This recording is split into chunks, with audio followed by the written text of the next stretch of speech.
मैं भार्गव सोनी आपका मेरे शो में बहुत बहुत स्वागत करता हूँ। आज जो वीडियो है ये हम सबकी लाइफ पर बहुत कुछ इफेक्ट करने वाला है। अगर पसंद आई तो जरूर शेयर करिएगा। Then what is scrap policy? 15 अगस्त को नरेंद्र मोदी ने डिक्लेयर किया कि इंडिया स्क्रैप पॉलिसी को अब इम्प्लीमेंट करने जा रहा है। तो आखिर है क्या, तो उसी के एडवांटेज और डिसएडवांटेज के बारे में जानेंगे। उससे पहले समझते हैं स्क्रैप पॉलिसी क्या है। तो जो साइंटिफिक वे में और जो गवर्नमेंट के हिसाब से अनफिट व्हीकल है उसको स्क्रैप में डाला जाएगा। स्क्रैप माने एक काइंड ऑफ रद्दी, अगर सिंपल लैंग्वेज में बताए तो वहां पर हमारे जो अनफिट यानी कि पुराने जो व्हीकल्स है, ठीक है, उनको क्रश किया जाएगा और उनमें से जो नेचुरल जो प्रॉपर्टीज है जैसे स्टील है, एल्यूमिनियम है, एंड वो सारी चीज को बाहर निकालेंगे और उसको रिसाइकल करके फिर से यूज करेंगे। ठीक है, एक हमारा वही मेन एम था उसके पीछे का, और कुछ है पॉल्यूशन है, वो सारी चीज के बारे में समझेंगे। लेकिन ओवरऑल थीम ये है कि आपका व्हीकल स्क्रैप बन जाएगा, एक रद्दी बन जाएगा अगर अनफिट है। तो बात करते हैं एडवांटेज की, बहुत सिंपल लैंग्वेज में। सबसे पहले आपको रजिस्ट्रेशन फीस पे करने की जरूरत नहीं है।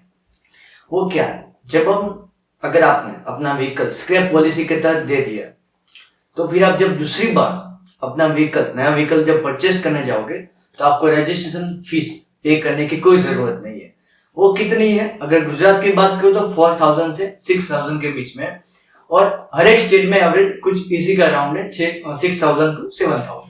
तो आपको दूसरी बार पे करने की जरूरत नहीं पड़ेगी, ये आपको एक रिलीफ मिलेगा। सेकंड रिलीफ है टैक्स रोड। कितना मिलेगा वो अभी तक तो डिक्लेयर नहीं हुआ, लेकिन मिलेगा ऐसा बोल रहे हैं। एंड मेरे हिसाब से अगर सबसे बड़ा कोई एडवांटेज है तो वो पॉल्यूशन। अगर हम एक पर्टिकुलर दिल्ली की बात करें तो दिल्ली में 23% पॉल्यूशन सिर्फ व्हीकल के वजह से होता है। तो उसको हम बहुत लेवल तक उसको रिड्यूस कर सकते हैं। वैसे ये तो मैंने दिल्ली की बात की, लेकिन अगर पूरे इंडिया में देखिए तो पूरे इंडिया में उस पर बहुत सा कंट्रोल हम ला सकते हैं अगर नए व्हीकल पर थोड़ा ध्यान दे तो। और एक एडवांटेज की बात करें तो वो एडवांटेज है एम्प्लॉयमेंट, अभी के टाइम की सबसे बड़ी रिक्वायरमेंट।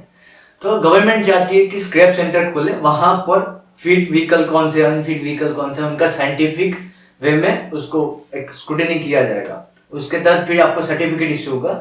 तो वो सेंटर खोलने के लिए एम्प्लॉयमेंट तो जरूर पड़ेगी, तो कहीं ना कहीं मान लेते हैं कि एम्प्लॉयमेंट क्रिएट होगा। और कोई सेक्टर के लिए अगर ये प्रोटीन पाउडर है तो वो है ऑटोमोबाइल सेक्टर, यानी कि जो कंपनियां महिंद्रा है, टाटा मोटर्स है, मारुति सुजुकी है, इनके लिए तो एक बूस्टअप का काम करेगी। क्यों? क्योंकि जैसे ही ये पॉलिसी इंप्लीमेंट होगी उनके सेल्स में 30 to 40% का आपको इंक्रीमेंट दिखने को मिलेगा, जो कि हो सकता है कि इंडियन इकोनॉमी के लिए बहुत अच्छा प्रूव हो। और सबसे बड़ा एडवांटेज किसको है? गवर्नमेंट को। और किसको हो सकता है? यस, इसके तहत गवर्नमेंट को 40,000 करोड़ जीएसटी की रेवेन्यू क्रिएट होगी। सो ये तो होना था। अब बात करेंगे डिसएडवांटेज के बारे में। ये स्क्रैप पॉलिसी जैसे ही इंप्लीमेंट होगी, मिडिल क्लास फैमिली और below the middle class family वालों के लिए सबसे बड़ा लॉस ये होगा कि अगर आपके पास अपना व्हीकल और वो पुराना है थोड़ा बहुत, यानी कि अनफिट हो गया है, तो समझ लो कि तब तो आपको 4 to 6% उसकी जो आपकी एक शोरूम की प्राइस होगी उसका आपको इतना मिलेगा। फॉर एग्जाम्पल अगर शोरूम की प्राइस 5 लाख है तो उसका 5% यानी कि 25,000 आपको मिलेगा, और गवर्नमेंट वो व्हीकल अपने पास रखकर स्क्रैप करके खत्म।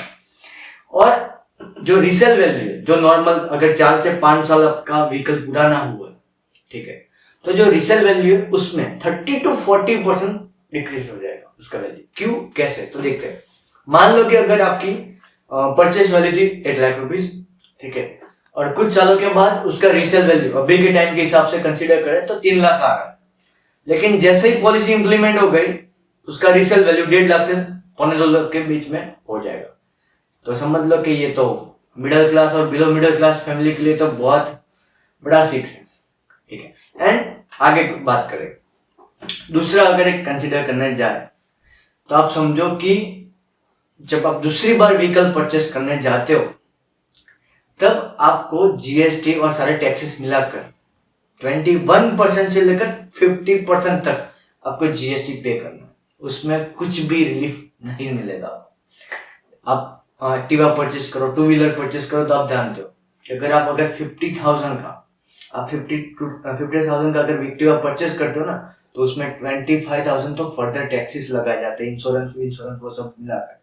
एंड अगर आप 4 व्हीलर है और वो सारी चीज परचेस करते हो, तो मिनिमम 28% जीएसटी से लेकर 50% तक सारे टैक्सेस आपको पे करना है।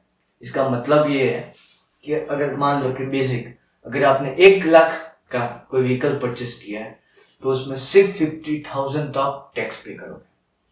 अगर आप 10 लाख की कार परचेस करो तो 5 लाख तो आप टैक्स पे करने वाले, उसमें आपको कोई भी रिलीफ नहीं दी। इसका मतलब ये है कि जैसे ही ये पॉलिसी इंप्लीमेंट होगी, आपको फिर से लाइन में खड़ा रहना पड़ेगा। यस, एंड पेट्रोल का प्राइस अब आप 120, 130, 140 भी बहुत जल्दी देख सकते हो, उसमें कोई बड़ी नई बात नहीं है। लेकिन एक बात तो श्योर है कि ई व्हीकल यानी कि बैटरी वाले जो भी व्हीकल, वो आपको शॉर्टली परचेस करने पड़ेंगे बाय फोर्स।